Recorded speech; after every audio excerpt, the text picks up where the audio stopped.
সীমান্তে চীন রাশিয়ার যুদ্ধ বিমানের টহল, পাল্টা পদক্ষেপ জাপানের। রাশিয়া যুক্তরাষ্ট্রের বিমান দুর্ঘটনায় পাইলট সহ নিহত 7। জেলেনস্কিকে আলটিমেটাম, ট্রাম্পের বড়দিনের আগেই করতে হবে চুক্তি। থাইল্যান্ড কম্বোডিয়া সীমান্ত সংঘাতে বাস্তুচ্যুত 5 লাখ মানুষ। ভারতীয় নাগরিকদের বাংলাদেশে ঠেলে পাঠানো হচ্ছে বলছেন মমতা। চীনে আবাসিক ভবনে আগুন লেগে নিহত 12। মরক্কোতে জোড়া ভবন ধসে নিহত অন্তত 19।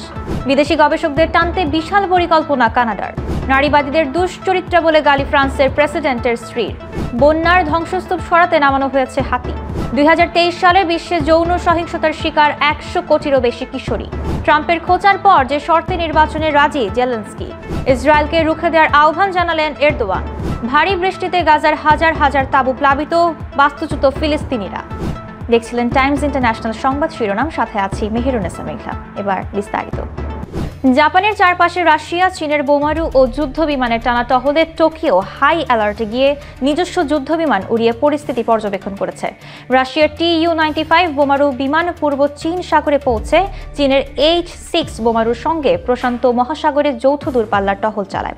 পরে 4টি চীনা J-16 যুদ্ধবিমান এই টহলে যুক্ত হয়ে ওকিনাওয়া, মিয়াকো দ্বীপের মাঝের আন্তর্জাতিক প্রণালীতে যাতায়াত করে। একই সময় রাশিয়ার A-50 ও SU-30 যুদ্ধবিমানও জাপান সাগরে সক্রিয় ছিল। জাপান বলছে এটি তাদের বিরুদ্ধে স্পষ্ট শক্তি প্রদর্শন এবং জাতীয় নিরাপত্তার জন্য গুরুতর উদ্বেগ। টোকিওর অভিযোগ, এর আগেও চীনের বিমান বাহিনী জাহাজ থেকে উড্ডয়ন করা জেট তাদের বিমানের দিকে রাডার নিশানা করেছিল, যদিও বেইজিং তা অস্বীকার করে। রাশিয়ার ইভানোভো এলাকায় পরীক্ষামূলক উড্ডয়নের কিছুক্ষণ পরই AN-22 সামরিক কার্গো বিমানটি বিধ্বস্ত হয়ে পাইলট সহ 7 জন নিহত হয়েছে।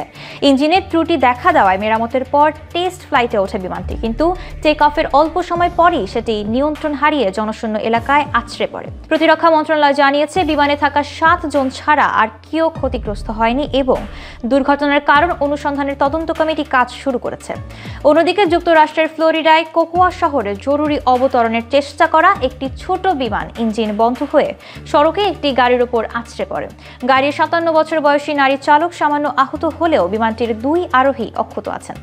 সামাজিক মাধ্যমে দুর্ঘটনার ভিডিও ভাইরাল হয়েছে। ইউক্রেনের প্রেসিডেন্ট ভলোদিমির জেলেনস্কিকে বড়দিনের আগেই শান্তি চুক্তি গ্রহণের জন্য সময় বেঁধে দিয়েছেন মার্কিন প্রেসিডেন্ট ডোনাল্ড ট্রাম্প। প্রস্তাবে কিয়েভকে নিরাপত্তার নিশ্চয়তার বিনিময়ে ডনবাসের অংশ ছেড়ে দিতে বলা হয়েছে। জেলেনস্কি জানিয়েছেন ইউক্রেন লড়াই না করে কোনো জমি ছাড়বে না এবং ইউরোপীয় মিত্রদের সঙ্গে পরামর্শের প্রয়োজন। রাশিয়ার সৈন্যরা ফ্রন্ট লাইনে অগ্রগতি করছে, কিন্তু ইউক্রেনীয় বাহিনীর কাছে পর্যাপ্ত অস্ত্র নেই এবং নতুন সৈন্য দিয়ে ক্ষতিপূরণ করছে তারা সংগ্রাম করছে। সরকারি হিসেব অনুসারে 2022 সালের ফেব্রুয়ারি থেকে প্রায় 3 লাখ ইউক্রেনীয় সেনা অনুমতি ছাড়া অনুপস্থিত বা পলাতক হয়েছেন, যা ক্রমেই বাড়ছে। থাইল্যান্ড ও কম্বোডিয়ার সীমান্ত সংঘাতের জেরে 2 দেশে প্রায় 5 লাখের বেশি মানুষ বাড়িঘর ছেড়ে নিরাপদ আশ্রয়ের সন্ধানে ছুটছে। কম্বোডিয়ার 5টি প্রদেশ থেকে 1,01,229 জনকে সরাসরি আশ্রয় কেন্দ্রে সরিয়ে নেওয়া হয়, আর থাইল্যান্ডে 4 লাখেরও বেশি নাগরিককে সেনা ও পুলিশ সহযোগিতায় নিরাপদ স্থানে স্থানান্তর করা হয়েছে। সমস্যা মূলত পান্না ত্রিভুজকে কেন্দ্র করে, যা 118 বছর ধরে 2 দেশের মধ্যে বিবাদ তৈরি করেছে। ফ্রান্সের ঔপনিবেশিক সময় থেকে 2 দেশের এই অঞ্চল নিয়ে দ্বন্দ্ব চলমান। গত বছর মে থেকে উত্তেজনা বাড়াতে থাকে। জুলাই এবং 5 দিনের সংঘাতে নিহত হয়েছিলেন 48 জন। কিছুদিনের শান্তি উপড়ে গেলেও সম্প্রতি সিসাকেত প্রদেশে নতুন সংঘাত দেখা দিয়েছে, যেখানে এখন পর্যন্ত 7 জন নিহত হয়েছেন। পশ্চিমবঙ্গের মুখ্যমন্ত্রী মমতা ব্যানার্জি অভিযোগ করেছেন ভারতীয় সীমান্তে বাড়াবাড়ি চলছে এবং ভারতীয় নাগরিকদের বাংলাদেশে ঠেলে পাঠানো হচ্ছে। কোচবিহারে কর্মকর্তাদের সঙ্গে বৈঠকে তিনি বিএসএফ এর দিকে ইঙ্গিত করে বলেন, সীমান্তে যা হচ্ছে তা অগ্রহণযোগ্য। মমতা রাজ্য পুলিশকে সক্রিয় হওয়ার নির্দেশ দিয়ে নাকা চেকিং বাড়ানোর জন্য উপর জোর দিয়েছে। তিনি বলেন, কেউ বাংলা বললেই তাকে বাংলাদেশি বলা যায় না, যেমন উর্দু বললেই কেউ পাকিস্তানি হয় না। বাংলার বাসিন্দাদের হয়রানির সমালোচনা করে তিনি মনে করিয়ে দেন, 2 দেশেই পাঞ্জাব আছে, 2 জায়গাতেই পাঞ্জাবি ভাষা চালু। কোচবিহারের সীমান্ত এলাকায় আইন শৃঙ্খলা রক্ষায় কঠোর অবস্থানের কথাও জানান তিনি। চীনের গুয়াংডং প্রদেশের শান্ত শহরে একটি 4 তলা আবাসিক ভবনে আগুন লেগে কমপক্ষে 12 জন নিহত হয়েছেন। মঙ্গলবার রাত 9:20 শুরু হওয়া আগুন রাত 10টার মধ্যে নিয়ন্ত্রণে আনা যায়। তবে মাত্র 40 মিনিটেই পুরো ভবন জুড়ে ব্যাপক ক্ষয়ক্ষতি হয়। ফায়ার সার্ভিস জানিয়েছে প্রায় 1600 বর্গফুট এলাকা আগুনে ক্ষতিগ্রস্ত হয়েছে। ভবন থেকে 8 জনকে মৃত অবস্থায় এবং 4 জনকে গুরুতর আহত উদ্ধার করা হয়। হাসপাতালে নেয়ার পর আহতরা মারা যান। আগুনের প্রকৃত কারণ এখনও অজানা, তবে ফায়ার সার্ভিস তদন্ত শুরু করেছে। গুয়াংডং প্রদেশ হংকংয়ের কাছে অবস্থিত, যেখানে গত মাসে আরও একটি বড় অগ্নিকাণ্ডে 160 জন নিহত হয়। মরক্কোর প্রাচীন নগরী ফেইজে জোড়া 4তলা ভবন ধসে কমপক্ষে 19 জন নিহত ও 16 জন আহত হয়েছেন। বুধবার ভোরের দিকে আল মুস্তাকবাল এলাকায় অবস্থিত এই ভবন দুটি দীর্ঘদিন অযত্নে পড়ে থাকায় ফাটল দেখা যাচ্ছিল। ভবন ধসের ঘটনায় 8টি পরিবার ক্ষতিগ্রস্ত হয়েছে। স্থানীয় প্রশাসন, নিরাপত্তা সংস্থা ও বেসামরিক সুরক্ষা শাখা দ্রুত উদ্ধার অভিযান শুরু করেছে। রাষ্ট্রীয় বার্তা সংস্থা জানিয়েছে ভবন ধসের ঝুঁকি থাকা সত্ত্বেও প্রতিরোধমূলক ব্যবস্থা নেওয়া হয়নি। ফেইজ নগরী দেশের তৃতীয় বৃহত্তম জনবহুল শহর, যেখানে সম্প্রতি জীবনযাত্রার অবনতি ও জনসেবার অপ্রতুলতার প্রতিবাদে বিক্ষোভ শুরু হয়েছিল। বিদেশি মেধাবী গবেষক আকৃষ্ট করতে নতুন 1.7 বিলিয়ন কানাডীয় ডলারের বিশাল পরিকল্পনা ঘোষণা করেছে কানাডা। যুক্তরাষ্ট্রের প্রেসিডেন্ট ট্রাম্পের গবেষণা বাজেট কমানোর নীতির কারণে অনেক বিজ্ঞানী দেশ ছাড়ার কথা ভাবছেন। ফেডারেল সরকারের এই কর্মসূচির লক্ষ্য 1000-এরও বেশি আন্তর্জাতিক গবেষককে আকৃষ্ট করা, যার মধ্যে ফরাসি ভাষী ও বিদেশে কর্মরত কানাডিয়ান গবেষকরাও রয়েছেন। শিল্পমন্ত্রী মেলানি জোলি বলেন, কানাডা গবেষকদের জন্য উন্মুক্ত পরিবেশ বজায় রাখবে, যেখানে একাডেমিক স্বাধীনতা সংকুচিত হয়নি। বিশেষজ্ঞরা মনে করছেন, ট্রাম্পের নীতি বিশ্বব্যাপী গবেষক প্রতিযোগিতায় বড় প্রভাব ফেলেছে। ইউরোপীয় ইউনিয়নও 500 মিলিয়ন ইউরো প্রণোদনা ঘোষণা করেছে। ফ্রান্সের প্রেসিডেন্ট ইমানুয়েল ম্যাক্রোর স্ত্রী ব্রিজিত ম্যাক্রো নারীবাদীদের নোংরা দুশ্চরিত্রা বলে অভিহিত করেছেন। ঘটনা ঘটে প্যারিসে ধর্ষণে অভিযুক্ত অভিনেতা ও কমেডিয়ান আরি আবিত্তানের অনুষ্ঠানে তার সঙ্গে কথোপকথনের সময়। অনুষ্ঠানের আগের দিন নারীবাদীরা অনুষ্ঠানটি নিয়ে প্রতিবাদ করেছিল। ব্রিজিতের এমন মন্তব্যে দেশ জুড়ে ব্যাপক সমালোচনার জন্ম দেয়। পরে তার দপ্তর জানায়, তিনি মূলত অভিযুক্ত অভিনেতাকে শান্ত করার চেষ্টা করছিলেন। নারীবাদী সংগঠন আমরা সবাই আবিত্তানের অনুষ্ঠান বন্ধ করার চেষ্টা করে, কারণ ফ্রান্সে ধর্ষকদের যথাযথ বিচার হয় না বলে তারা অভিযোগ করেছে। আবিত্তানের বিরুদ্ধে 2024 সালে আনা ধর্ষণ মামলাটি আদালত বাতিল করলেও চলতি বছরের জানুয়ারিতে আপিল করা হয়।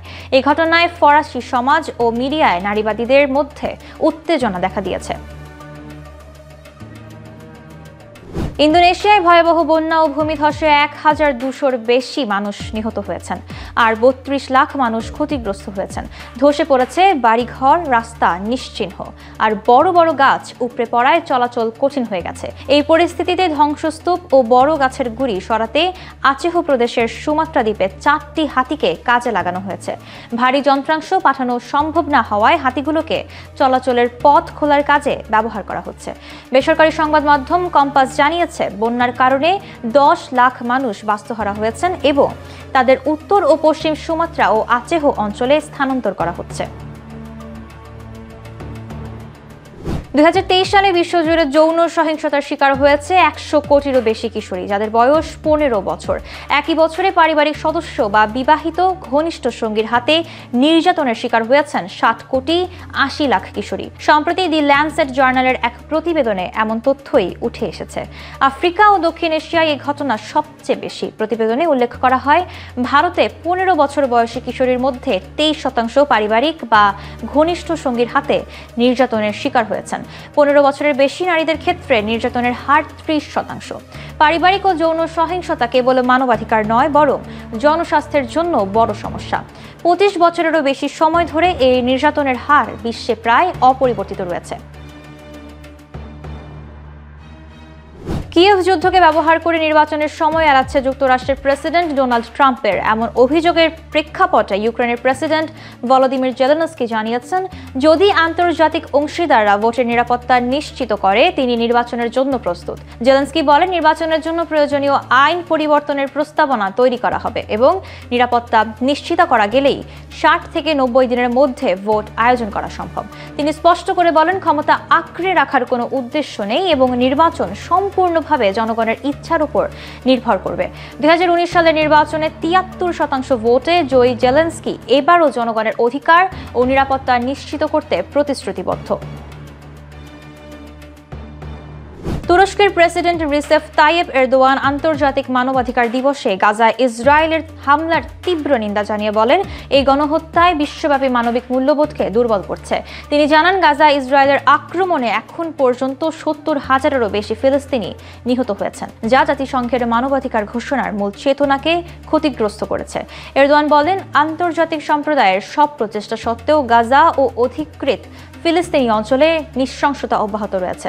তিনি গাজা পুনর্গঠনকে মানবতার সম্মিলিত দায়িত্ব উল্লেখ করে যুদ্ধবিরতি শক্তিশালী করা এবং 2 রাষ্ট্র সমাধান বাস্তবায়নের উপর জোর দেন। অক্টোবরের পর থেকে অন্তত 370 ফিলিস্তিনি নিহত হওয়ার ঘটনায় দুঃখ প্রকাশ করে তিনি ইসরায়েলের উপর আন্তর্জাতিক চাপ বাড়ানোর আহ্বান জানান। গাজায় টানা ভারী বর্ষণে বুধবার ভোরের আগে থেকে হাজার হাজার আশ্রয়কেন্দ্রের তাঁবু প্লাবিত হয়ে ব্যাপক মানবিক বিপর্যয় তৈরি হয়েছে। প্রত্যক্ষদর্শীরা জানান, অনেক তাঁবুর ভেতরে পানির উচ্চতা 40 সেন্টিমিটারের বেশি উঠেছে, ফলে দুর্দশায় পড়ছেন যুদ্ধবিধ্বস্ত বাস্তুচ্যুত পরিবারগুলো। এমনিতেই সংকটাপন্ন গাজার মানুষ বর্ষণে এখন আরও চরম বিপাকে। সিভিল ডিফেন্সের মুখপাত্র মাহমুদ বাসাল সতর্ক করে বলেছেন, খারাপ আবহাওয়ার কারণে সামনে বড় ধরনের মানবিক বিপর্যয় দেখা দিতে পারে। শুক্রবার পর্যন্ত বৃষ্টি অব্যাহত থাকবে বলেও পূর্বাভাস দেওয়া হয়েছে। বাসাল জানান, 24 লাখ মানুষের প্রয়োজনের তুলনায় গাজায় ঢোকা সাহায্য অত্যন্ত অপ্রতুল। এর আগেই গাজার সরকারি মিডিয়া অফিস সতর্ক করেছিল, একটি পোলার নিম্নচাপ লাখো বাস্তুচ্যুত মানুষের জন্য নতুন বিপদ বয়ে আনবে। এই ছিল আজকে টাইমস ইন্টারন্যাশনাল। 10 মিনিটের সারা বিশ্বের সর্বশেষ খবর পেতে সাবস্ক্রাইব ও ফলো করে বাংলাদেশ টাইমসের সঙ্গেই থাকুন।